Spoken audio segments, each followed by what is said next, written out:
give a picture of what works for you as a homeschooling mom.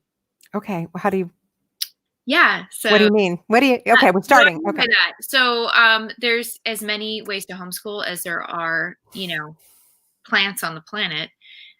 What's the homeschool method that you have used, and what about it worked for you, and what's kind of the framework of it? Well, I use the Carol Joy Side method, which is a literary based um, program, and it's sort of set on history as our timeline. So imagine that being the coat rack that you get from IKEA. You've got this frame and everything you hang on there, with the exception of math. I think those are the wheels that make everything move or something at the bottom. Everything that gets hung on my rack is on history. So that makes figuring out what books we're going to read kind of easy. Was it written in that era, or is it written about that era? So in the historical books we read are genuinely, they're not a boring, dry textbook. They're engaging. People at my house cannot wait. Even the grown adults who've read it, if they're home when we're reading a child's history of the world, or, our island story, it's amazing how fast they come in the living room and, oh my gosh, I remember this part. And, oh, you know what's going to happen next. And they're a grown adult. They're just as excited as ever. So that's our method. And Carol often refers to it as a relaxed homeschooling method. And I think what it does is it removes certain expectations, and it gives the children a freedom to excel because we're not constraining. It really honors their development as a person, because if you're 5 or very little, 5, 6 years old, and you're reading a book, Carol's really clear to make sure they have flashlights for under the covers. And there's that freedom. And if they're not, no sweat. You're busy baking chocolate cake and getting the house ready for the daddy who's going to come home. And you're busy and you're learning. You're learning how to measure, and you're learning how to tidy. And these are all life skills that we need. So it honors a child's development, where I felt in my research that a lot of the programs didn't. And they forced sort of an age conformity, and each child was at a whole different program. Carol's program has the whole family is kind of, unless there's a huge age span, we're all doing history together. And as a mom of 4 kids, that was handy. My older kids were obviously reading history in greater depth and reading big biographies about historical characters and in that era, where the little kids we're reading the picture books, but we're all in that era. And then the family can have these delightful dinner conversations, telling daddy or grandparents everything they learned that week and all the exciting things. And did you know about the Mississippi River? And did you know have you heard of Mark Twain? I mean, the enthusiasm, because I don't have to test that. I can hear them tell it to me again. And that's been huge, because a lot of conversations have been had when they enter the age of reading the chapter books, some of them to themselves. There's usually a little history book that I read aloud, but then there's the chapter books they're assigned. And washing dishes and folding laundry, I would say, so tell me about what you read in the chapter today. And they will tell you all about it. And the look on their face when they're about 4th or 5th grade, around that age, is, oh, I didn't really pay attention enough to tell mom. And then there's but I need to know what happened. So they would disappear and reread that chapter, because they have to tell me. And then again, at the end of the week, kind of that, let's tell dad all about it. They would be very proud of what they had learned and excited to tell everyone. I liked that we were not teaching to a test, that we were teaching for mastery, and we could go at a relaxed pace nurturing them. Another benefit of a relaxed homeschooling is academically they soared, they flew, they went further than I would have ever planned for them. I feel like some of the homeschooling parents, they put that ceiling on them. Mhm. And homeschooling this way, there is no ceiling. You're Mhm. going to go as far as the good Lord has you go if you're trusting it. But it also gave flexibility. When my parents were both dying, we were able to be with them, and my children would read aloud the stories from their school books, and how joy filled my parents would be saying, okay, I get you're going to read to me a story now. And can I tell you a story? Those relationships, they thank me to this day. Thanks for quitting karate for that season so I could be with Opa before he went to be with the Lord. Thank you for that. And just that they had that opportunity. When I took ill with the brain tumor, that was challenging to homeschool through that. But what a joy to have Diana Waring's history CDs playing in the car as we went to doctor's appointments, and they had little Zukas. Do you know what those are? Mm-mm. They're like backpacks on wheels. Oh, cute. So they would put their books Mhm. and things and their art pads in their Zukas. And even if the waiting room was packed, they had a place to sit. They would just sit on their wheeled backpack and read. Mhm. We we did school everywhere, Mhm. every hospital room, doctor's offices. There they were reading, and sometimes people would engage them, and they would just tell them everything. Well, you would never believe what Thomas Jefferson did, and guess what he said. And people, they just, oh my goodness, because they're full of such a joy to learn. Kind of like when that passage says, let them come to me. When they hear and learn his story, because that's what history is, and they Mhm. learn about all these other people, real people, just like I'm real and they are real and their dad is real.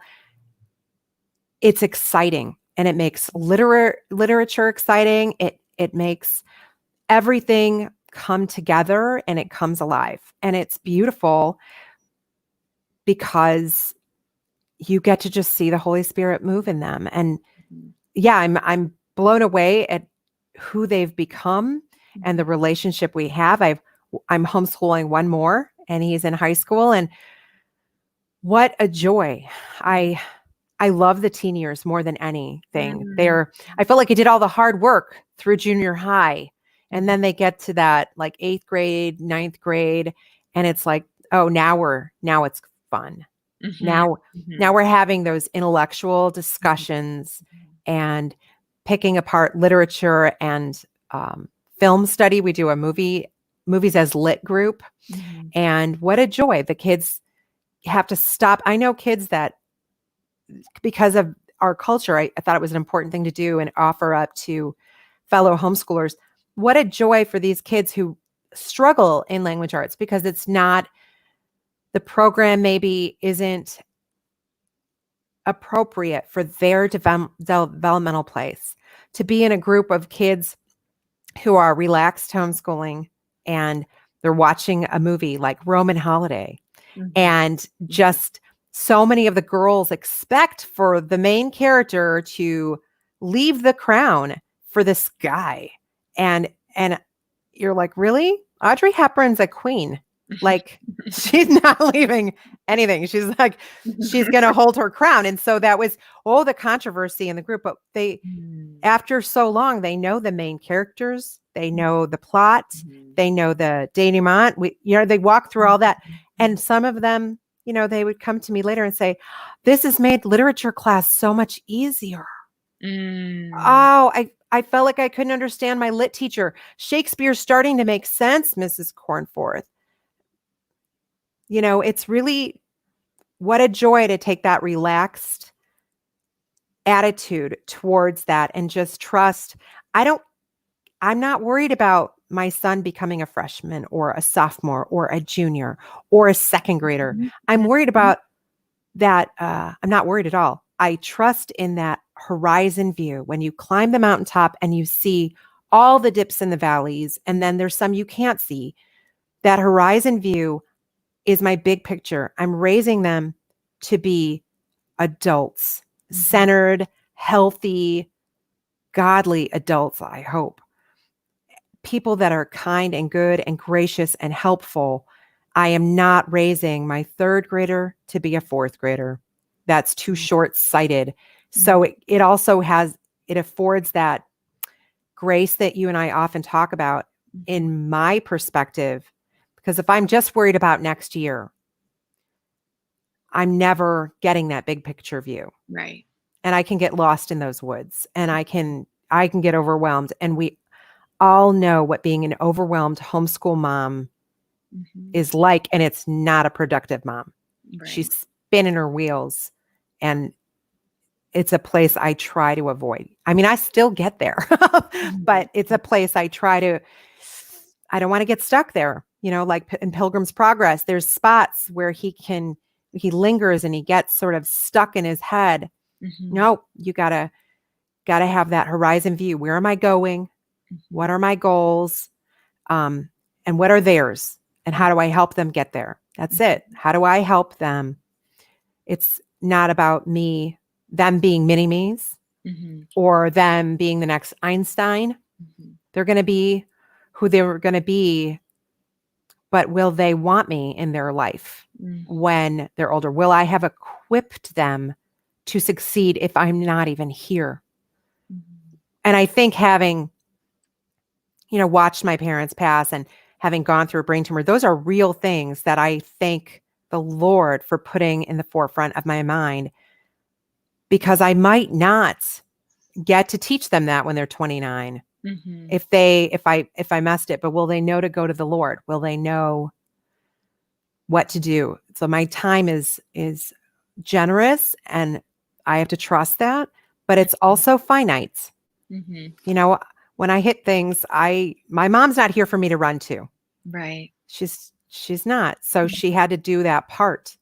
And I think that's why I enjoy Carol's method, the relaxed homeschooling method, because the characters are real. I don't have to sermonize them. You just pick up any piece of literature. I love Emma. Did you ever see the movie Clueless? It's exactly the same as Emma. Okay. Like a long time. I'll have to pull up. Well, and so, I always have teenagers watch Clueless first, even though there's some offensive stuff in there. But I have them watch it first, and then we will read Emma and watch Emma. And they're always like, she's such an airhead. What is her I'm like, exactly. She's lovable. She's meddling. She's and they have to reflect, Ma, I have a friend kind of like Emma, and how can you love her? Because you're not going to change her, but how can you love her and help her in her walk? But it's sometimes important to really just see people for where they are, and books take you there.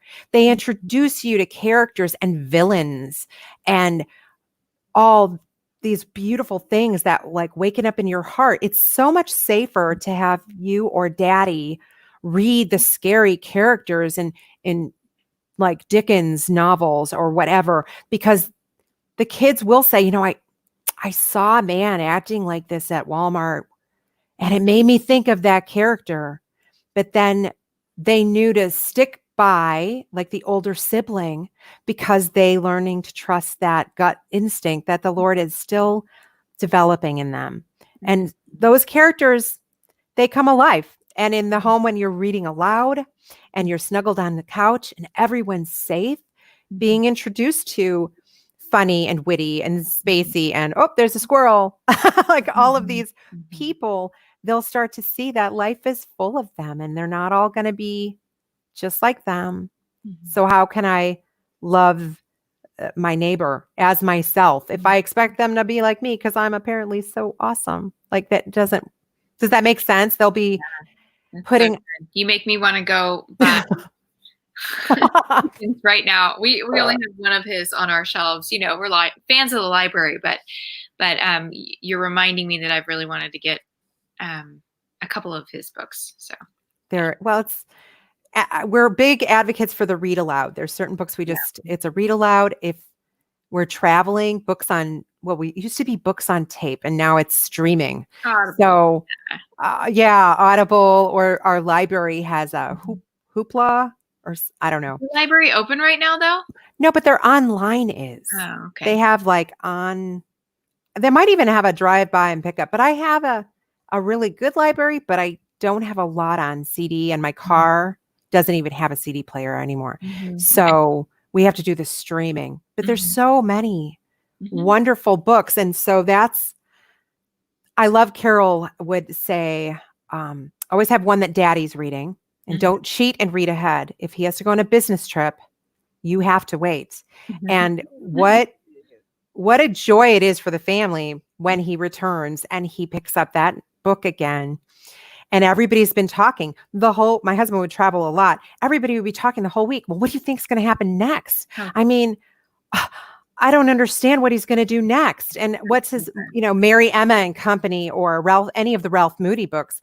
Oh, the anxiety, the children will be talking about it nonstop. mm, And that builds relationships. mhm. My children are best friends.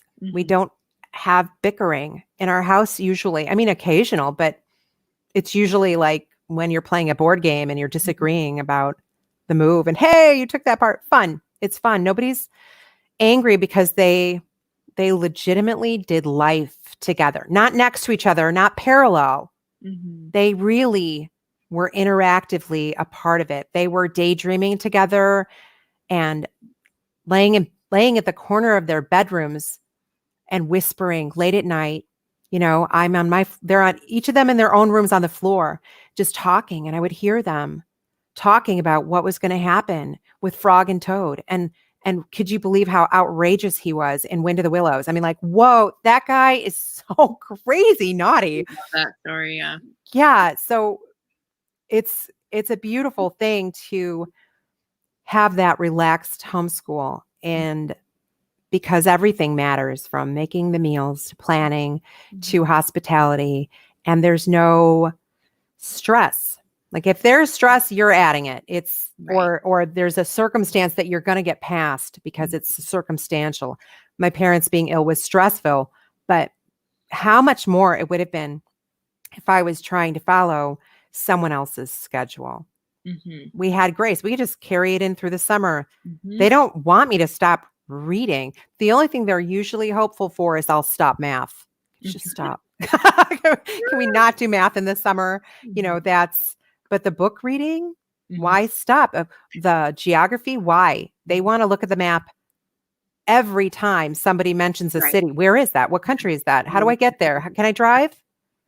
Is it Mhm. the same for you? Oh, yeah, yeah. When they were younger, I did, a timeline on the wall, and then that Yeah. became like a map on the wall that we connected to the timeline, and then we knew people from all over the world, not unlike yourself. So we were, linking, we Yeah. had a string, then we would, link to different countries and then different time periods, and then it was a lot of fun. But now we cannot watch anything without Googling everything about those people that they're working on, and who wrote it, and why did they write, and what was happening in their life when they wrote that script Right. about that movie that we liked so much. And oh my gosh, so many of our favorite authors, they were writing for their own children, and they had other lives, but the one thing that was really successful was what they did for their kids. I mean, so that's like just an ongoing part of the culture of our home, Yes. all of that. And how do you make family life work, and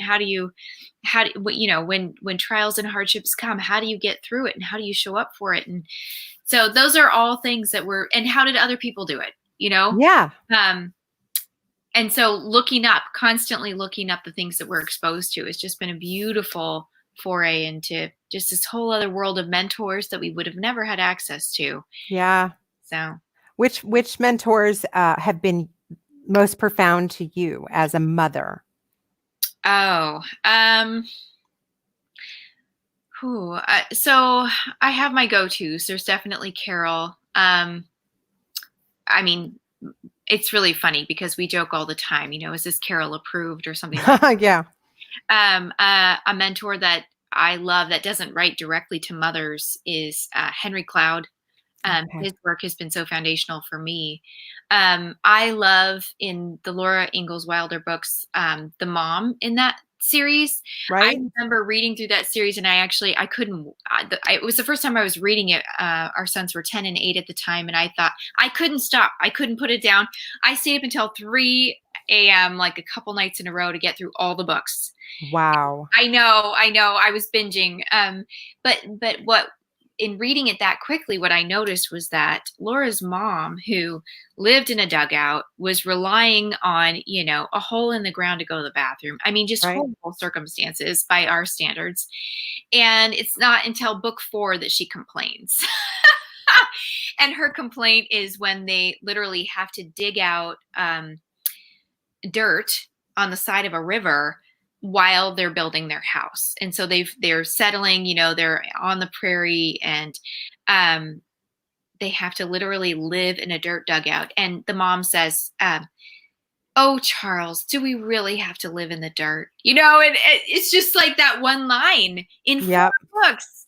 And so just watching the attitudes of the people, the characters in the books, Yeah. how that helps me be more introspective about my own heart and my own behavior without it being preachy. Like Dr. Henry Cloud is definitely, self-help or, developmental for Sure. adults.